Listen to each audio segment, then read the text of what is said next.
See, there's going to be a test. We want to see what you've learned at this conference. And it'll be a group test, so you can work on it together. And if you pass, we've got something great for you. You're going to love what you get if you pass the test. But if you fail, well, we've talked about existential risk, so to make this realistic, you die. You're the first group that will ever take this test. I'm sorry. I have a really bad memory. You might not be the first group to have taken this test. It could have been one other group, two. Actually, thousands could have taken this test. Now, I know for sure that no one else has ever won, because the reward for winning is so great, so massive, so grand, that I would have remembered if someone won. But if you lose, you die, you disappear, you don't matter anymore. So I could easily have forgotten thousands of groups like you have taken the test and failed. I realize it's bad news learning that some other people might have taken this test. Maybe 1,000 groups have took this test and failed, right? Because what hope do you have? But, and this is the absolute most important thing I'm going to say, you know something from there being a significant chance that many other people tried and died at this test. Let's say you're taking the test and it looks straightforward, like, oh, this is easy, we know what to do. Hopefully you're smart enough to say, wait a minute, if 1,000 other people took this test and it looks like there's an easy answer, they would have written that down. So you're not going to stick with what's obvious. You're going to look for tricky questions. Maybe the group that knew they were first, they would have thought, well, yeah, we have to pass this test to live, but it's a really easy test. We're going to go with the straightforward interpretation. You know not to do that. Also, you might look for novel ways of preparing for the test. Maybe there's a standard textbook. You're like, wait, but a lot of other people have taken it and failed. They probably read the standard textbook. Maybe we should read that too. But let's also look for other things. And of course, you should be willing to take more chances. You've probably heard of Adderall, modafinil, all this other stuff. LSD can make you more creative. If you thought, oh, I'm definitely going to pass, I'm not that worried, you wouldn't risk your brain. But if 1,000 people took it and failed and the penalty for failure is death, yeah, you risk your brain. So you have an advantage, knowing that you might not be the first. Now, as you've probably figured out, this test is very, very real. But the group isn't just you, it's our entire species. The test is, can we survive long enough to get off the planet and to colonize the universe? If the speed of light is indeed the ultimate limit of everything, once we occupy a big enough volume of space, we'll be beyond the reach of any possible disaster. And if we'll probably keep expanding and we'll survive to the end of the universe. So the reward is really grand. It's the universe. But if we don't get off the planet before global warming or unfriendly AI or plagues or whatever, well, we probably leave the universe, we don't leave a trace. We turn out to have not mattered. Really, really bad. Now, the other people taking the test, that's the Fermi paradox. I mean, we look out and we seem to be alone. A lot of reasons why we might be alone. But one of the possible reasons, and the one I think is most plausible, is lots of civilizations have reached our level of development, but then gone away. Something got them before they could leave a trace, before they could go out and colonize the rest of the universe. I think if we're uncertain, actually the last two speakers have written on this, mostly drawing from what they've written. But I think if you're uncertain as to your place in the universe, you should say, probably more likely I'm common than I'm rare. What would it mean for this civilization to be common across the universe? Well, it's pretty easy then for, lots of planets and lots of galaxies for civilizations to reach our level of development. But given the Fermi paradox, if we're common, it must be really, really hard to keep going and to colonize everything. I can certainly see why there's risk that gets us like 50%, 80% of the time. But what kind of risk could get virtually every civilization? Can you think of anything where you're like, well, with probability 0.99999, we're doomed? I can't think of anything, but I still think the Fermi paradox might indicate that that's there. Now, we face an absolutely critical advantage over past civilizations. We face a more paradoxical Fermi paradox than they did. A civilization like ours that arose, 4 billion years ago, looked out, said, gee, it looks like it should be easy for life to arise. We don't see any evidence of this life. They might conclude, oh, it's too early. The universe is pretty young. Not that surprising that we exist. We don't see anyone else having colonized our galaxy. As the universe gets older and older, it gets weirder and weirder. And you have more reason to suspect something bad is going on. More reason to investigate what that bad thing could be. And obviously, tautologically, we exist at a later period in the universe than any civilization that came before us. So we should use the extremely paradoxical nature of the Fermi paradox to try to figure out what we can do to survive.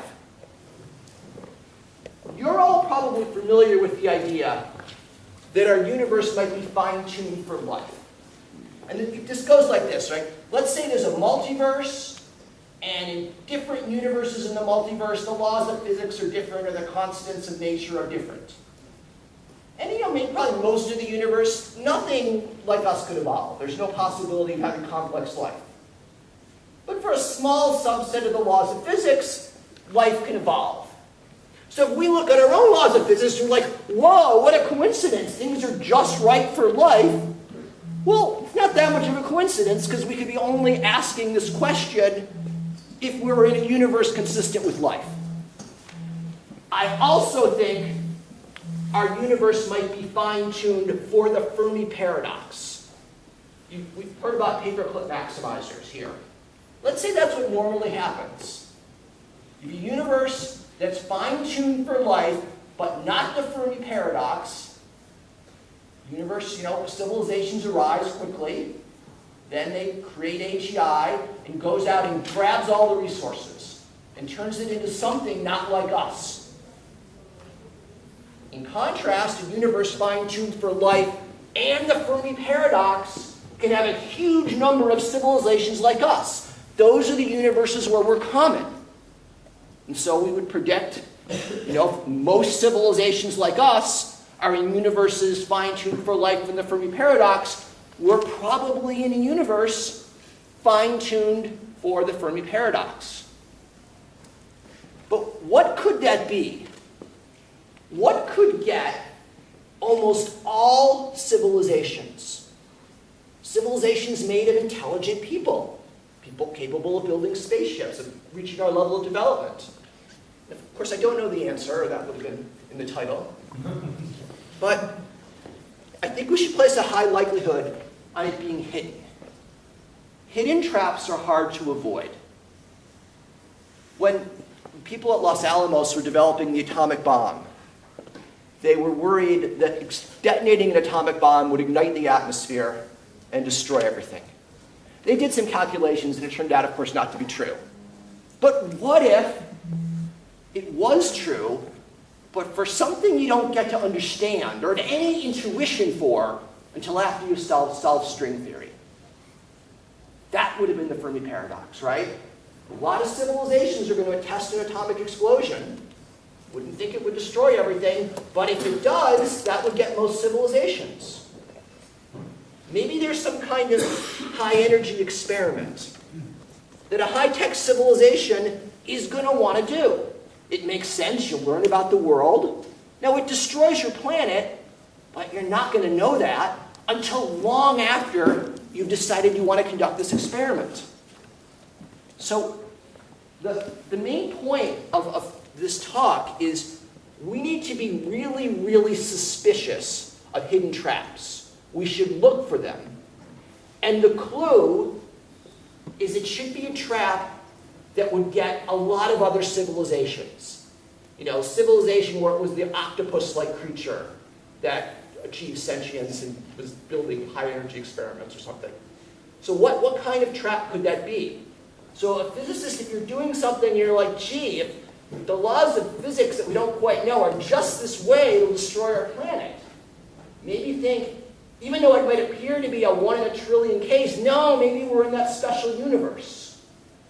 Oddly, if you think the laws of physics are, would make it could destroy the universe, you shouldn't be as worried. So you should be more worried if you think an experiment might destroy Earth than destroy the universe. Because if you figure, oh, it would destroy the universe, then the universe wouldn't be here. Right? Another civilization would have done that. But if it would just destroy your planet, that explains what we observed. That explains the Great Silence. We should also, to escape the Fermi paradox, we should look at strategies that other civilizations might not have used. We should try to think, what can we do that they probably haven't done? Again, it's quite hard to try to guess this. I think one might be if we try to figure out how is intelligent life likely to evolve, what kind of things it's supposed to have, and maybe try to do things differently. Like if we try to predict what do we have in our intellectual toolkit that other intelligent life doesn't have. And one easy way to do this actually might be to bring back the Neanderthals. Let's clone them, bring them back, talk to them. We find out, you know what, they're really good at everything, but they suck at this one type of math. I don't know why, they just happen to. Oh, maybe we can generalize that. Or we do things like we raise the intelligence of other creatures. And we try to figure out what intellectual tools do we have that probably other species that didn't make it don't. Astronomy might provide us with some tools that other civilizations don't have. Of course, the universe is expanding, and as it expands, it reveals new information. So I would urge astronomers to say, what can we figure out about the universe that astronomers at our level of development, but who lived 100 million, a billion years ago, couldn't?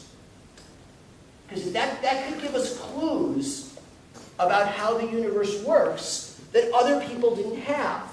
We know what they didn't work. Let's find out things they didn't do. Then another clue we could look for is I think we should put a lot of resources into looking for the remains of dead civilizations. That's something you wouldn't have put as much effort into several billion years ago. You wouldn't have thought they were there. But if we think the solution to the Fermi paradox is something gets you, let's look for civilizations that used to be there but aren't. Maybe we'll find signals, maybe we'll, I don't know, there's a lot of things we could look for. Half-completed Dyson spheres. And let's try to figure that out, figure out what level of development these civilizations were, and then be very weary when we're there. I think the Fermi paradox should cause us to devote a lot more resources to artificial general intelligence. First, artificial general intelligence going wrong is almost certainly not what causes the Fermi paradox. So if you remember from past talks, the danger of AGI is it'll have some goal, right? I create an AGI that wants to be really good at chess. And it will, first optimize various chess things, but then it'll say, hey, you know what, the more computer hardware I have, the better I can be at chess. So I'm going to start hacking into other computers and taking those over. Then it'll say, well, maybe I can build more computers. So it takes over the Earth's economy. And then it converts everything, including the atoms of people, into chess computers. But of course, it's not going to stop there. It'll then expand out into the universe, converting everything it can into chess computers. For any goal an AGI would have, it would probably do better if it had more resources. And if there was a superintelligence that wanted to capture as much resources as it could, we should see evidence of that. We should see this like horrifying expanding sphere. Also, the stars are kind of weird, right? The stars waste a lot of free energy. If what we understand about physics is right, there's a limited amount of free energy in the universe, and once it goes away, everything stops. There's no more computation. So you would really think that any superintelligence, actually any civilization, but certainly any superintelligence, would be turning off the stars, building Dyson spheres around it, doing something to stop them from wasting so much energy. We don't observe that. So the Fermi paradox is evidence that AGI isn't been done by a lot of other civilizations. But remember, if a lot have come before us and failed, we really want to do things we don't think they did. That's a reason to try AGI. But then why didn't they do AGI? Well, maybe because it's so insanely dangerous. Maybe they're like, gee, this is just crazy to try to develop a computer superintelligence. How are we going to ever get its values? Well, I don't think our situation's that desperate. Let's not do it. And they didn't. But then at some point, looking out in the universe, you're like, oh my God, we're really in a horribly desperate situation. AGI will probably kill us. But if we don't do it, it seems like we're dead automatically. Let's go for it. So AGI being dangerous is actually a reason to do it, because it explains why others haven't done it. And maybe it's right. It's right for us. Now, I want to have a giant brainstorming session about ways of overcoming the Fermi paradox. You know, I teach in a very left-wing college, so I'm definitely into diversity. I hear a lot about that. But I don't want diversity just of human minds.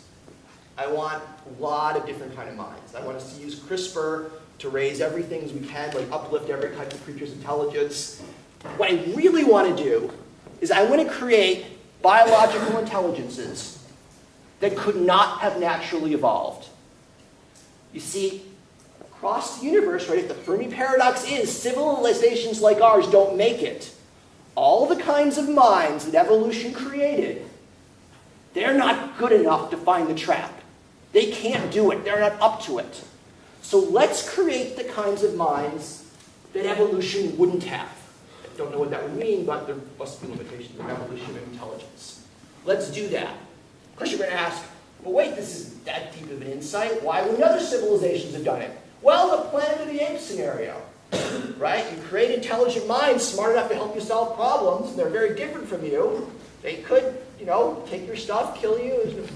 So it's dangerous, but that's a reason to do it in a sense, because we want a strategy that past civilizations haven't done. And it could be just creating huge levels of intellectual diversity, using CRISPR probably to do this, to evolve different kinds of minds. Now, there's an effective altruism implication of all of this. It's kind of weird. Maybe there really is no hope for us. You know, if there's been a million civilizations that have arisen in our galaxy, they've reached our level and gone away, we're not going to make it, almost certainly. But what we could still do is help other civilizations. So here's my EA project, if I had a lot more money. I want to create long-lived transmitters.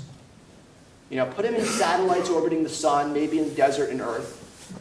And I don't want to attract unfriendly aliens, you know, just in case that's some other implication of the Fermi paradox. So I want these transmitters to do absolutely nothing so long as they regularly receive a signal from Earth. They'll be in a dead man switch. But if they don't receive the signal because we've destroyed ourselves, they will transmit to wherever they think life is most likely. They'll talk about us. They'll say, hey, I think our civilization's gone away. Here's what we were. Oh, and here's the latest news stories for right before I stopped getting the signal. Be very useful. The latest news story was, scientists very excited about upcoming high-energy experiment, right? You kind of want to know that. So I really don't know how long these things could transmit. Obviously, it'd be solar-powered. But we transmit them and we help another civilization survive. We give them this information. And that maybe is our role. It's too late, we're in too horrible a position, but we can help the next civilization, and we can help them fill the universe with hopefully happy life. And maybe they'll be grateful, they'll resurrect us, we can maybe send our DNA, bring us back or something. DNA for chocolate. What? DNA for chocolate. This system would also be a good trust signal. If we don't destroy ourselves or make contact, we can say, hey, look what we're planning on doing. We thought we would help you. Also, probably the most likely place for another civilization to arise if we fall is actually on Earth. Right? A plague wipes us out, and then in 1 billion years, the dolphins do something. And probably the best way to communicate with dolphins from 1 billion years from now is with monoliths on the moon. Right? So maybe we should leave some stone tablets on the moon, update them every year with our latest progress. So in 1 billion years, a civilization arises, they go there, they're like, oh, this is where you guys fell. All right, well, be really, really cautious. This next part is going to get a bit weird.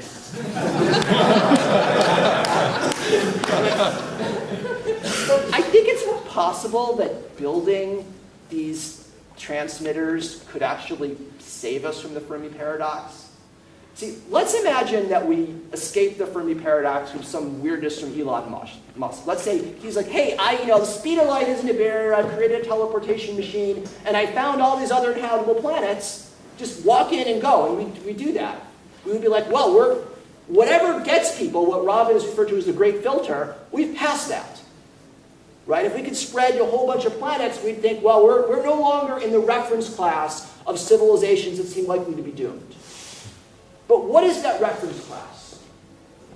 The civilizations, it's not just that they die out, it's they don't leave a trace. So something, the great filter, some disaster, stops civilizations from being able to leave a trace. But if you implement my idea, and these transmitters work, we're going to leave a trace. We've escaped the great filter. I don't know why, and this gets into weird decision theory, the smoking legion problem, if you know what that is. But we've escaped. Now, one way it might help, the only thing I've been able to think of, is that it could be, the great silence out there is like, oh, we're doomed. It's not even worth trying, right? I mean, people working on X-Risk have found it's really hard to get most people interested. Maybe they're rational. Maybe they're like, come on, there isn't any hope. I mean, everyone else out there's a huge universe. They've all failed. Why are you going to be better? Let's help people now. If I'm charitable, I want to help the guy starving in Africa now. I want to help this person in pain.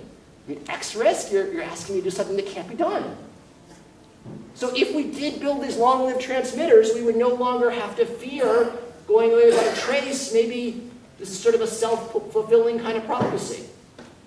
So maybe this could actually cause us to survive. Though again, the decision theory stuff gets weird in the ways that I have trouble understanding. All right. Final implication of all of this is that Star Trek got something very, very wrong. The prime directive. You all know the prime directive, right?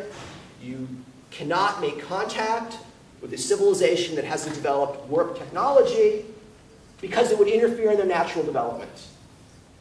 This talk proves if aliens are hiding from us, they are most definitely interfering in our natural development by giving us a false understanding of existential risks. I look up there and I'm terrified. But if aliens are there in hiding, I shouldn't be terrified. If aliens wanted to hide and not interfere in our natural development, they could have given us a justification for the Fermi paradox that wasn't so scary. Like not let us detect planets around any other star.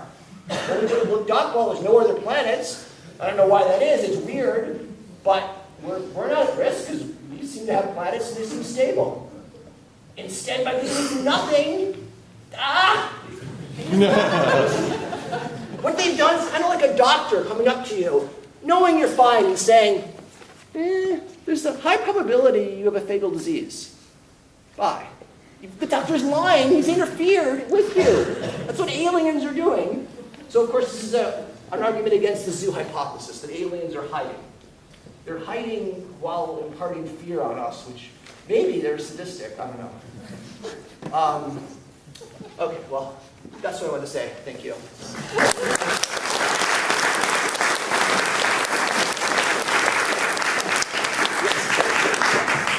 So, I think the major assumption you're making is that there's not a great filter that prevents us getting to civilization.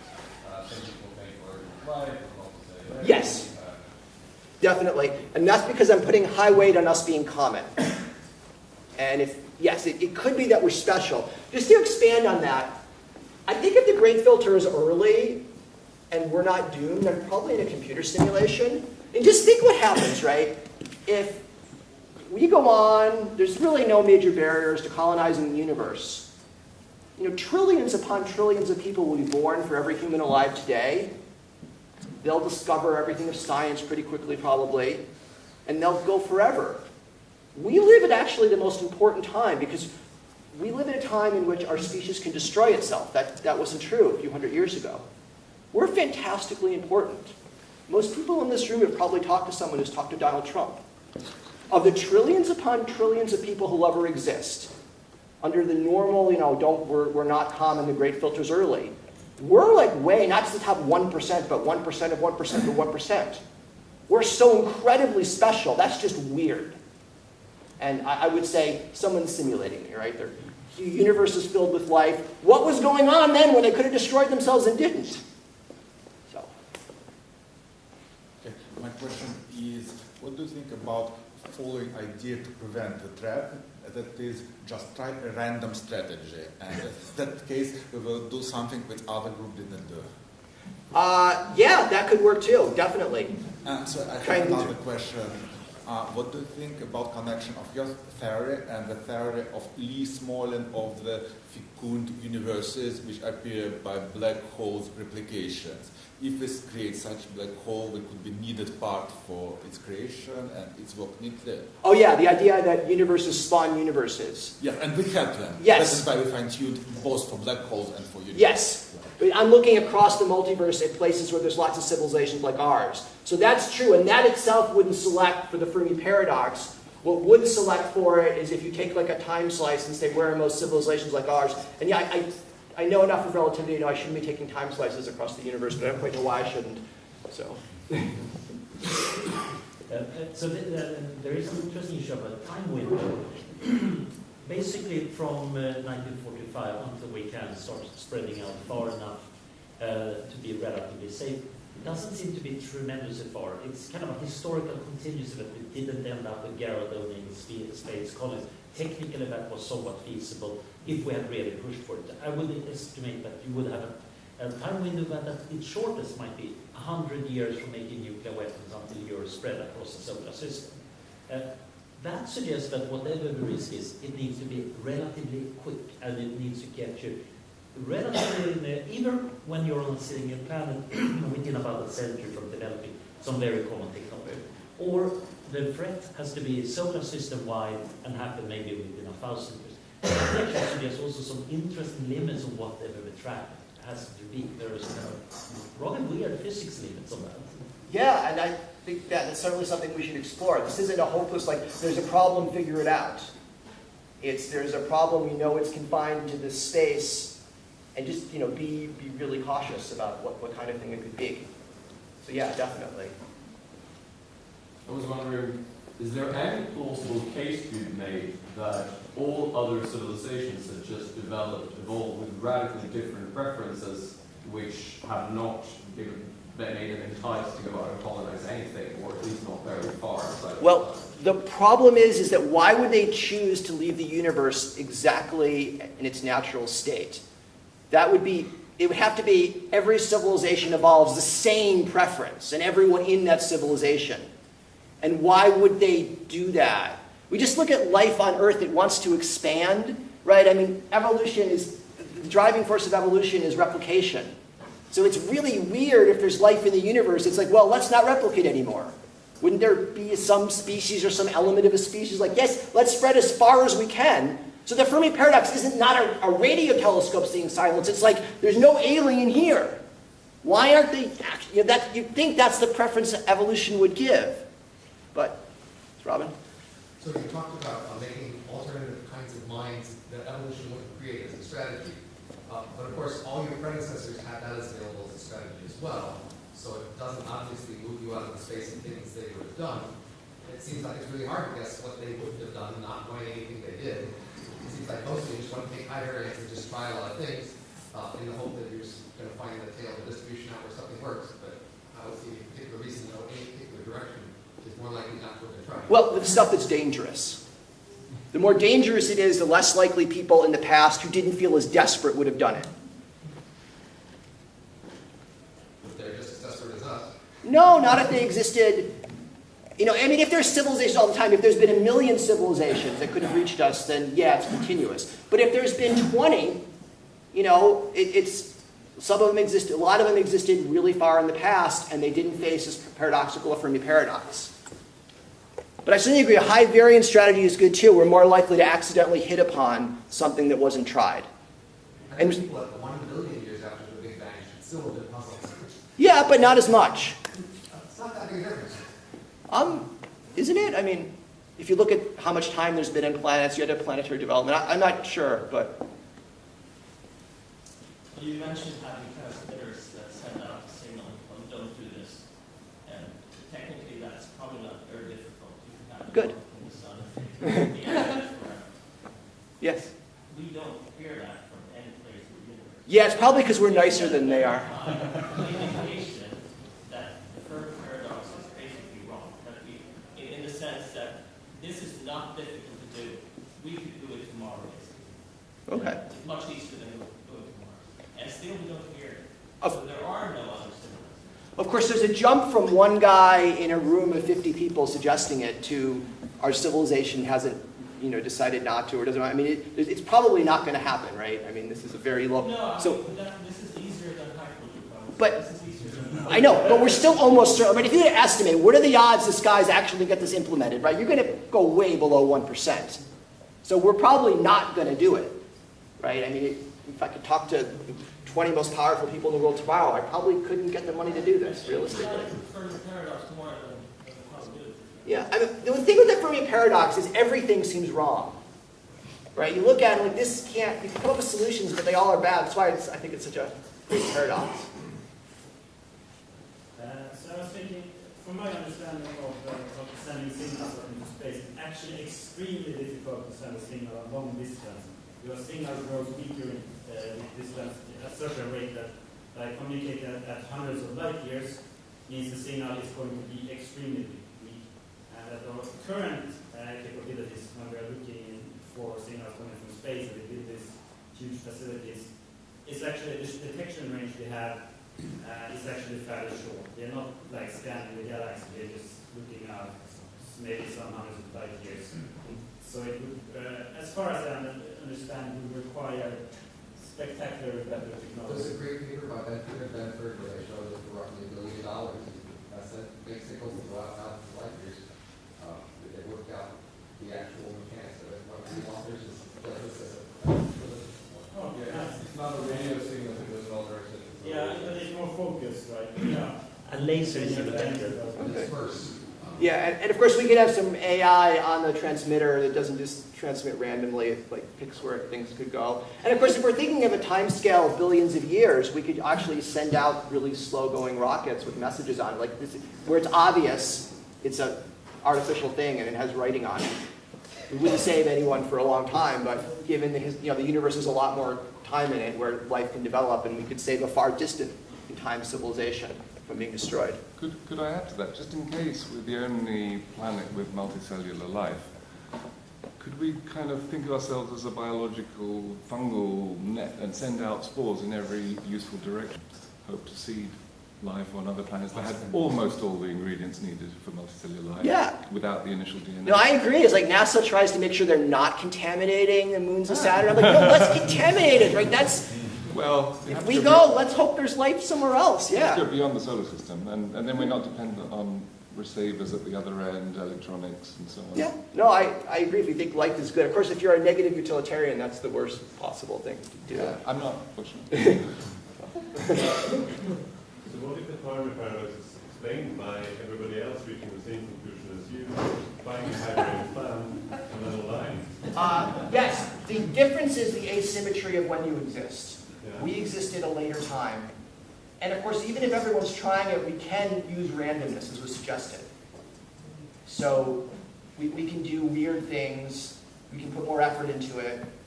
Or, of course, we could give up and say this, well, we're not going to make it. That'd be useful, right? Let's optimize for the next 50, 100 years, because beyond that, something's going to get us. We don't know what, but it's something. It's depressing, but you know you're dying of cancer. That's useful information in ordering your life.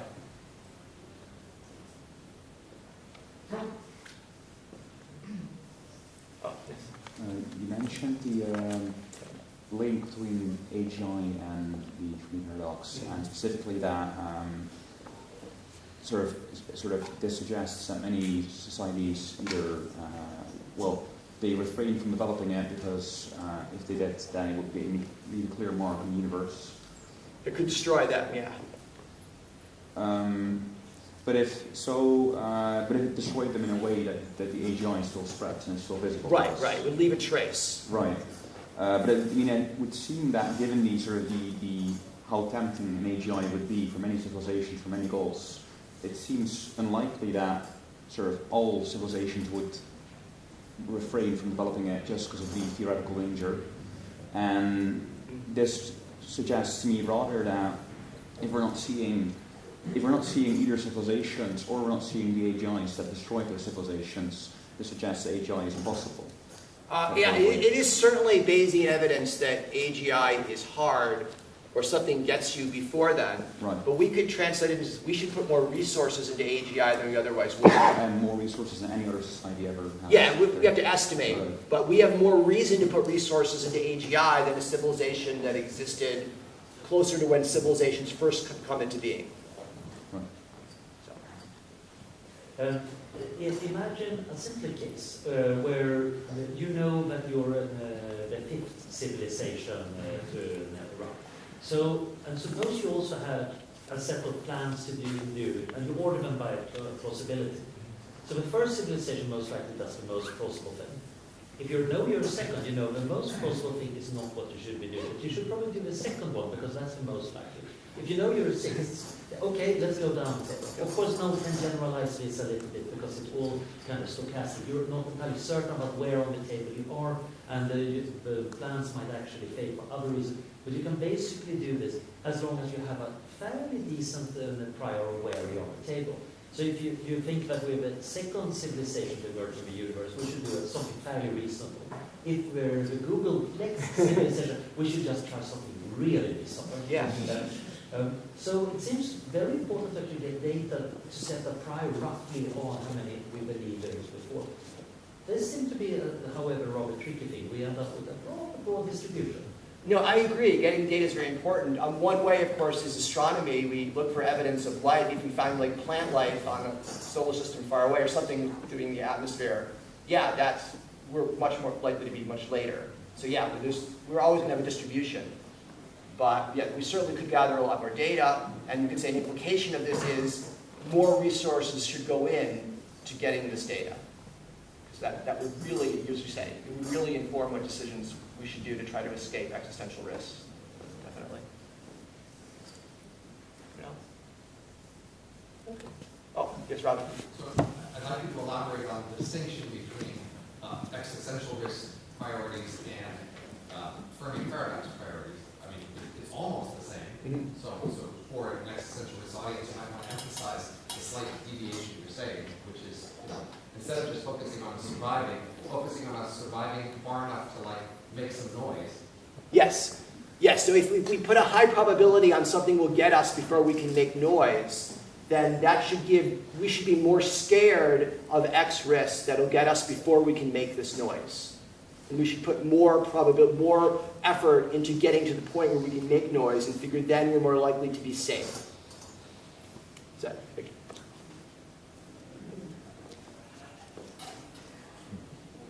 tonight. Yes.